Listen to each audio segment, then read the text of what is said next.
Skulptorët shqiptar dështojnë me shtatorën e Ismail Qemalit, gjë që ka sjellë edhe shtyrjen e shpalljes së fituesit në konkursin për shtatorën, që duhet të përjetësonte figurën dhe veprën e plakut të Vlorës në një nga sheshet e kryeqytetit. Ide të paqarta, realizimi i cunguar dhe defekte të rënda estetike, ku nuk mungojnë as gafat amatoreske, janë konstatuar nga juria e konkursit, edhe për dy personalitetet e tjera, Ahmet Zogu dhe Hasan Prishtina, ndonse për këto dy figura janë shpallur fitues dy bocete, emrat e të cilëve nuk bëhen të ditur. Kritike e artit dhe antarja e jurisë, Suzana Varvarica, vënë duke pikërisht gabimet e shumta konceptuale që paraqesin punët e artistëve në garë, gjë që solli edhe dështimin e konkursit për shtatorën e Ismail Qemalit, duke e shtyra fatin për të, me kusht që 5 artistët e përzgjedhur të rikonceptojnë veprat e tyre. Nuk mund ta kalonin klasën në këtë konkurs pasi nuk i kanë qëndruar korrekt, si thua edhe ngjarjeve të tyre historike. Ka disa këtu bocetet e Ismail Qemalit që mbajnë një pend në dorë, por ajo pend e çon atë direkt tek rilindasit e letërsisë shqiptare.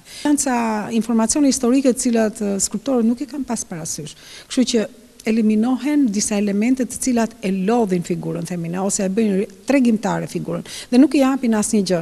Nëse do ketë një simbol që ata do të arrijnë ta gjejnë, po jo një flamur që i ri nëpër shpinë, nëpër duar ose që e pengojnë pamjen e statujës së Ismail Qemalit dhe që jo vetëm e pengojnë, po e bëjnë atë mjaft të varfër.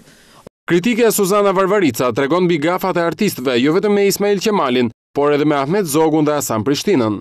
Ai që do të fitojë duhet sjellë një lloj korrektese në thojza, do thosh ajo deri në të fundit të realizuar, por edhe në kostumografi që do të përdori, ai duhet të jetë korrekt. Pra duhet zgjedhë, si thua, një foto të Zogut të veshur në një lloj kostumi që ai mban po ushtarak ose jo ushtarak, por të jetë korrekt.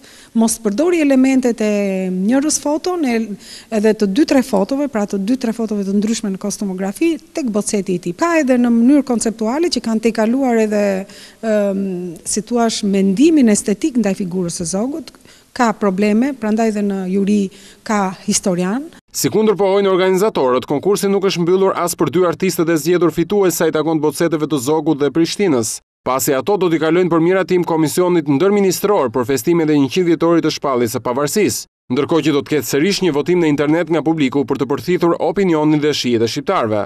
Sa i takon shtatores për plakun e Vlorës, Galeria Kombëtare njofton se konkursi do të kalojë në një fazë të dytë, ku 5 skulptorë të përzgjedhur mes 20 konkurrentëve duhet të rikonceptojnë dhe të paraqiten me bocetet e tyre në një afat prej rreth 45 ditësh.